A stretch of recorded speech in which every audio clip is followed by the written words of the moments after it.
ఈరోజు మన గౌరవనీయులు జిల్లా కలెక్టర్ గారిని కలవనికి నాంపల్లి, సాతరాజ్పల్లి, లక్ష్మీపూర్, అయ్యూరుపల్లి మరి రైల్వే లైన్కి సంబంధించిన బాధితులం అందరం వేములవాడ అందరం కలిసి ఈరోజు రావడం జరిగింది.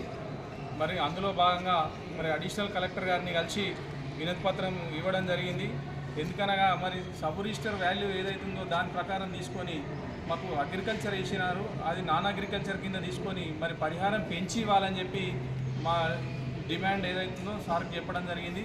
మరి వారు కూడా స్పందించి మరి అధికారులు కూడా మానవతా దృక్పథంతో స్పందించి వెంటనే రైల్వే లైన్లో పోతున్న బాధితులందరికీ మరి పరిహారం పెంచి ఇప్పియగలరని చెప్పి మనస్ఫూర్తిగా కోరుకుంటూ మరి ఈ అందరూ కాయకష్టం చేసుకొని మరి అక్కడ పైసలు దాచిపెట్టుకొని ఇక్కడ 2012, 8, 9, 10, 11 పిల్లల భవిష్యత్తు దృష్ట్యా అందరూ కొనుక్కున్నారు కాబట్టి మరి 55,000 గుంట, ₹1,00,000 గుంట అని అంటే ఎక్కడ కూడా ఒక్క గుంట కూడా కొనే పరిస్థితి లేదు.